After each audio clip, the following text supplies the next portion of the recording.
What's up, everybody? Back at it again. Creamy Chris here with Brutal Bicep Productions, bringing you another tier list. Due to the last video, a lot of people were giving me good feedback, and a lot of people were telling me that some characters deserve to be in different tier rankings. And I did agree with them. So we're gonna be doing the 1.1 patch, where we dive in deeper to everybody's overall impression. We're going to be switching it up a little bit today. So we're going to not only are we going to be ranking people's tier list ranking based on their overall impression from the first 2 years we've known them, but we're also going to be diving deeper into the meta, and we're going to be going through the characters' bios and weapons to see how overall they impress everybody and rank. So first of all, the first part of the video, we're going to be talking about their overall impression, just like the previous video. And in the second part of the video, we're going to be talking about the deeper lore and meta and see how they all rank overall. So without further ado, let's just dive into the video. So first of all, we got Prettiest. We did say he was an A tier last video, and one comment really stood out from this guy named Kevin Shenanigans. Shout out to Kevin Shenanigans. He did say that when we were gonna go to BJ's, he did leave him, so that's gonna give him some negative points. So we did say that he was responsible for the Boston bombing at 9/11, which was pretty fucking cool. But I think leaving your homies behind is not that cool. So I think we're gonna have to drop him down to a B tier. He does have a cool collection of the stats, a lot of colorful varieties. Maybe he's a little gay, who knows? Maybe he has a rainbow, who knows? But I think a B tier might be safe enough for right now. So yeah, let's just continue on. We got the King of LA himself. We did say he was a C tier character, based on his stat as the King of LA, leveling out with the King of Simp and the King of Beta titles he has as well. Not to mention he gets fingers up his ass. He is the CEO of Precum Records, which I think might boost him up to a B tier character. I think overall he is a pretty strong character to play, but I think as of right now, a B tier would probably be a solid place for him to place. So let's just keep going. We got Chinatown. We did say he was a C tier character.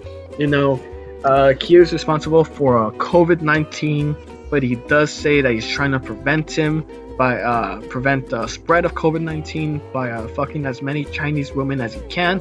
And we have seen that he has been doing this, so thank you very much, Chinatown.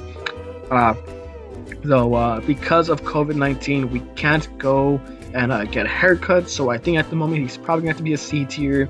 Maybe if COVID-19 was COVID-20, maybe he'd be an A tier character, but I think at the moment we're probably going to have to keep him here for right now. So yeah. And then last video we also said that Nate was a D tier character, and the thing that surprised me was that he said that since he had his own tier list for himself, that he was actually an overall stronger character. I can't agree more. So I think we might have to raise him up to a D tier, just because of the fact he said that. We did say he could be an S tier character because he does have the power of the N word that he invented himself.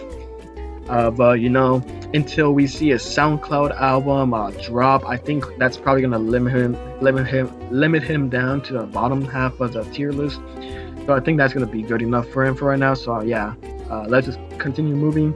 Matthias, C tier character, but he could be a B tier character. I think we're probably going to have to put him, in the front of the C tier class, because he does have the Lamborghini whip that we all know and love. He is able to make 3-point air splashers, and I think overall he's just a strong character.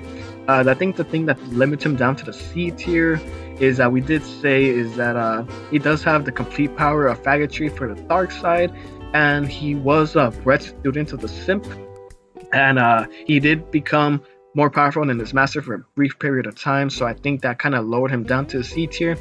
I think once when he overcomes those demonic powers, he's probably going to be able to rise to a B tier character, no problem. But I think at the moment he's probably going to have to stay a C tier. So yeah, and Rohan, we did say he was an A tier character. We did say he had the most character development from 2 years. I think that kind of puts him up there, making him a high-ranking character. He would be an S tier character if it wasn't for the amount of faggotry and gayness that he holds himself. I think BuzzFeed did say he was the king of fags back in 2016. That if that was true, it could be true. It's just speculation. If that was true, he'd probably be a B tier character. But he does get extreme fades, so that pushes him up back to an A tier character. I think that kind of balances his level out with everything. So I think we're gonna have to keep him there for right now. So yeah. And then I think last video we did say that Nate was an S tier character. We did say he could be an SS tier character if he does leave his physical form that takes his potential and just pushes it down a lot more. But one of the most omnipotent beings out there. I think it's very hard to handle him if you get into a fight with him. So I think he might have to be an S tier character. His wardrobe is one of the best out there. Fucking using those tucked in shirts, the wife beater, and the Timberland shoes that make him a true deadass. So yeah, I think an S tier is probably the best bet for him. But maybe in the second part of the video we could see if he goes down the rankings or if he stays at an S tier character. We don't know. So I guess let's keep going. So now we got George Peralta. I think we said he was an S tier character, one of the biggest patriots for his country, defends his president no matter what, because he has an outstanding amount of love for him. He has a girlfriend. He fucks like 60 girls in front of his girlfriend. He sometimes fucks 61 girls because his girlfriend's in it. But he always knows how to tear up that ACL, as we saw with Stats Girl and Sochi. So I think we're probably gonna have to keep him at an S tier character. So yeah, I think that's a very powerful character. So Creamy Chris, from the last video, a lot of people were saying that he actually ranks A or S tier. I think we're going to keep him in A tier just because sometimes he forgets to I think the last time he demonstrated he was an A tier character was because he went to a McDonald's and forgot to get ketchup, and that really pushed him down to an A tier character, because a true S tier character would never forget that. So I think that's probably gonna be the best position for him at the moment. So right now I want to dive into the deeper lore and meta of the game, so we could truly see how all these characters rank, and we could get a better understanding of where to place these characters. So let's dive right into it. So first we got the Turbinator, Tweed himself. So we could see good strength, good mana, good intelligence, very strong, versatile character, little speed, little endurance, decent charisma. So let's see, signature quote on me. That's a very strong quote. I think he was that quote was actually top 5% of the quotes used back in the early stages of the game. Ultimate move, Righteous Tornado. I think that's one of the least effective ultimate moves, probably one of the weaker ones too. It does have a punch. A lot of people underestimate it, so I think that's probably gonna lower him down a little bit, but not too much. Weapon of choice, the Staff of Truth, created by Godsteel. That's one of the most coveted medals in the game. Very hard to obtain. I hear that's a mega rare item, so I think that's why I'm gonna boost him up. I think it's safe to say he's probably gonna be a B tier.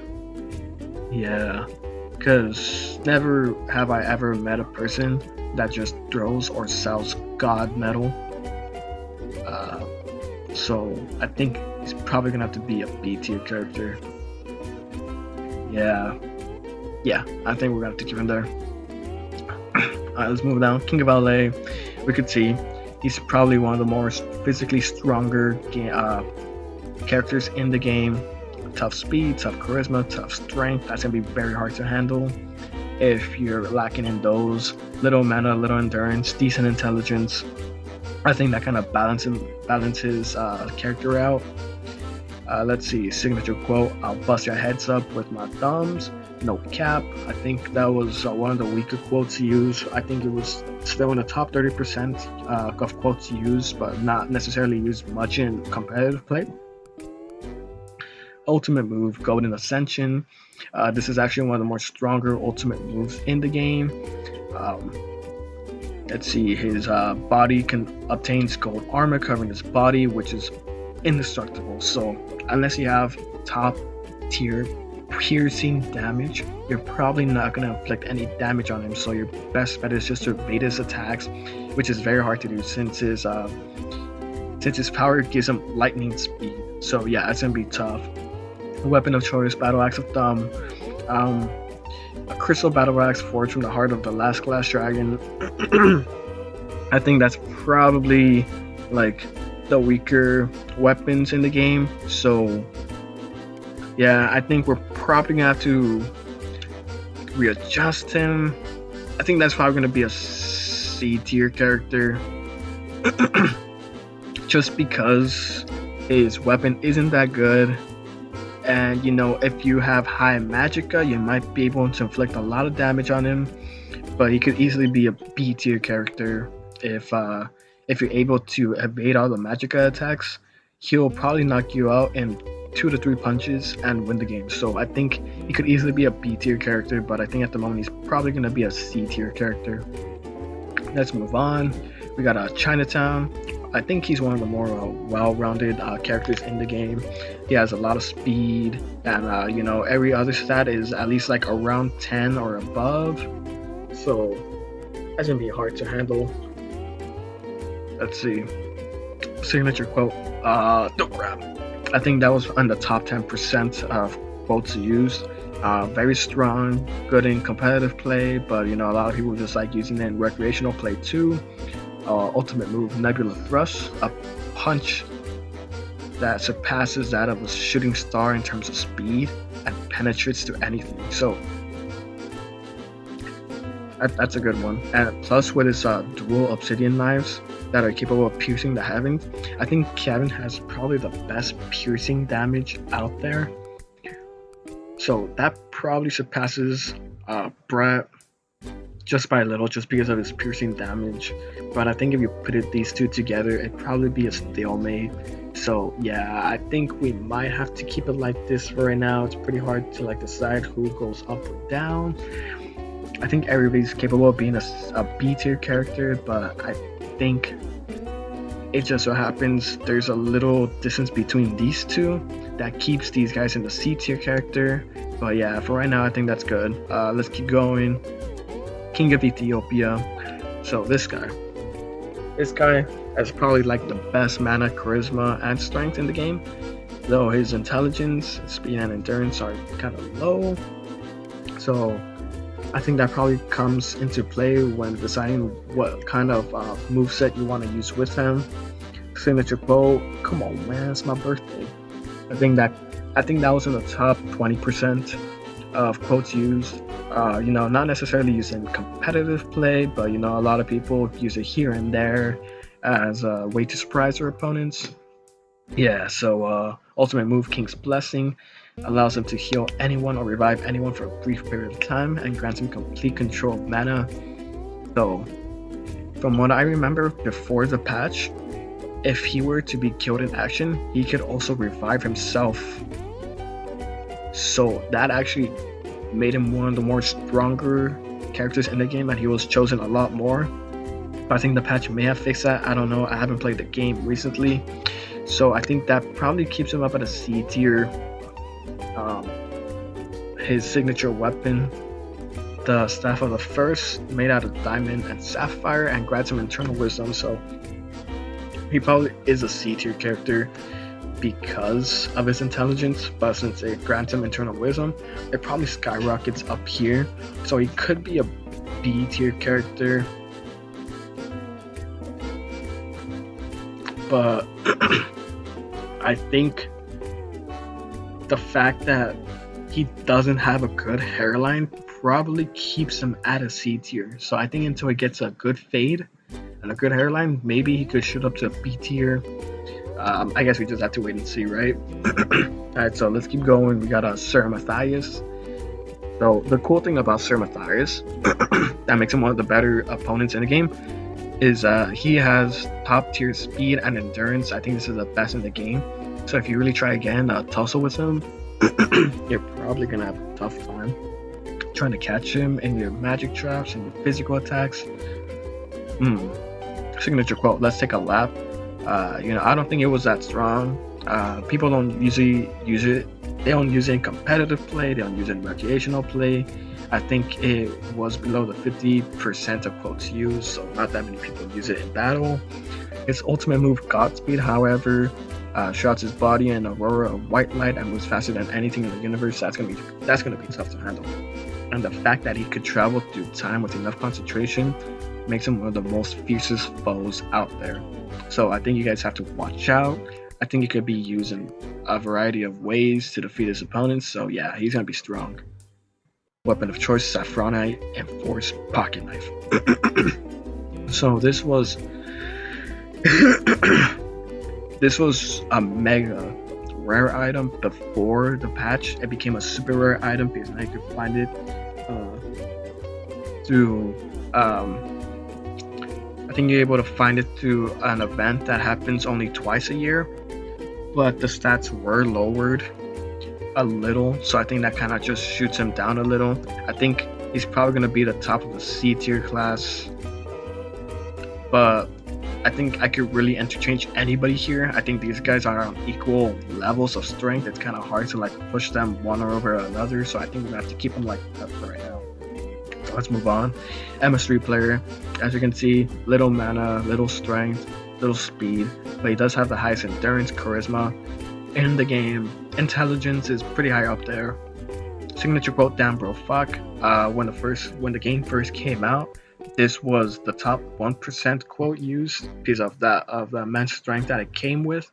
But I think it got dethroned a few months afterwards. Trumpets of the flag, shoots adrenaline, making him basically almost immortal, and he could throw punches that kind of rival earthquakes. So that's very strong. You guys gotta watch out for that. If he punches you, you're probably out for the count for a while.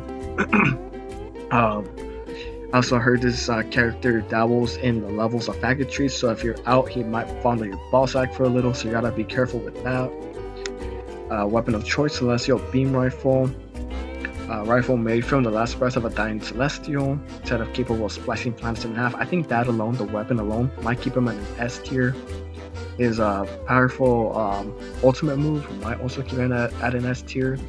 His level of gayness might move him down to an A tier, but I think overall he's an S tier character, so you gotta watch out for that. I think a lot of people were using him for competitive play last tournament. So yeah, I think that's pretty good. So next we got Lord Rohandius. As we can see, he probably has the lowest strength, charisma, speed, and endurance in the game, but he probably has one of the strongest mana and intelligence. So a lot of people underestimate him, and that's what kind of like causes their defeat, because he's actually one of the stronger characters in the game in terms of mana and intelligence. Signature quote, what are you, gay? I think this quote dethroned damn bro fuck for a few months because of how strong it became, and it kind of made him untouchable as a character. Ultimate move, Miracle Seed, inherits the form of the third and most powerful forest god of Cyrus, allowing him to face through matter and have complete control of plant-based life and magic. Enough attunement allows him to call upon the Sage Golem. So that right there, that's probably going to keep him at an A tier. So Sage Golem is one of the most powerful bosses in the game, where you only have a 0.1% chance of encountering, just because of how strong the golem is.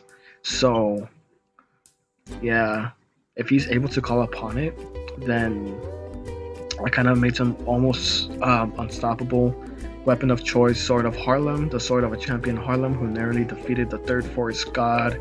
It has the ability to reflect almost any magic attack. So I think the fact that he has a lot of mana and intelligence, and the fact that he's able to reflect almost any magic attack and call upon all the forests in the 12 worlds and the Sage Golem puts him high up there, A tier character for sure. But I think if he fought against these three characters, if these three characters happen to manage his magical attacks, I think they could easily take him down. So I think he has to worry about that a lot.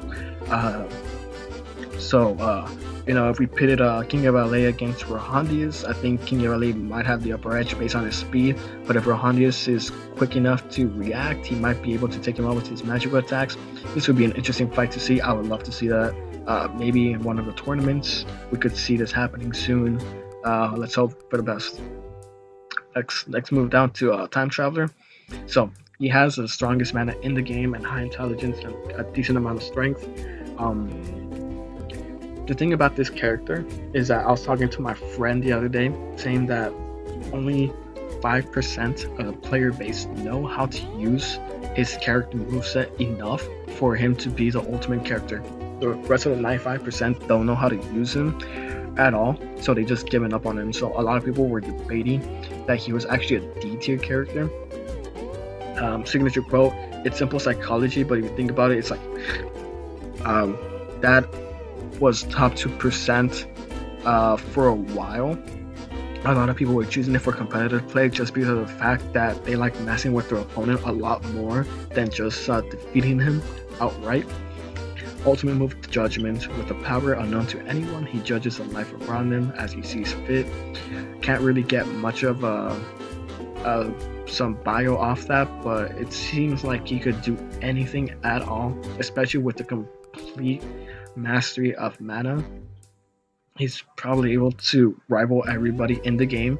A lot of people are saying that if you know how to use this character, he can easily take on every other character in the game on his own. But due to the fact that only a few people in the world know how to use him, and his weapon being an old-fashioned belt, a belt he took from a crackhead he saw outside of a church's chicken, I think that might have to move him to a D tier just because of the fact that a lot of people don't know how to use this character.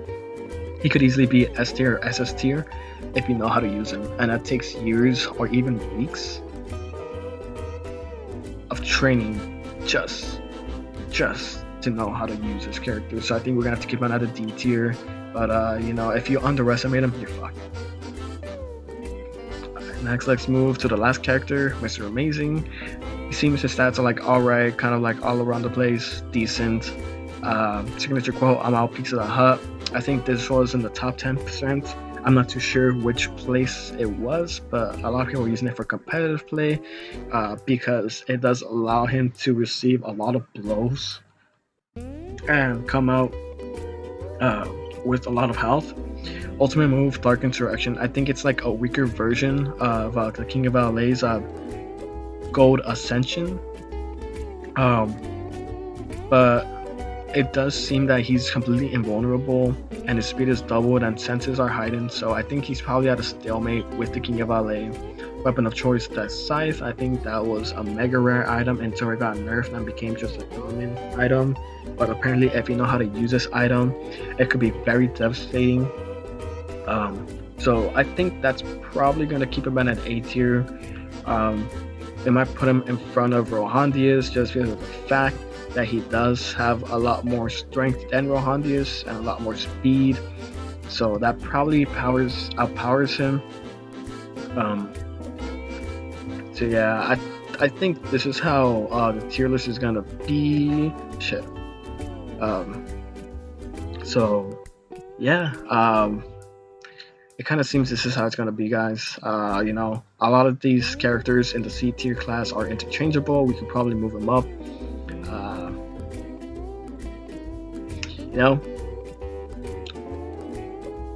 I think we might have to move the King of LA up to a B tier just because he gets fingers in the ass by a girl, which a lot of men don't do. But if the King of LA does it, it means that there must be something good up there. So I think we might have to move him up to a B tier. You could easily move down to a C tier, but you know, I think until then we might have to wait until the next patch to come out. Until then, you know, it's your boy Creamy Chris signing off, and I hope you guys have a good one. Take care, y'all.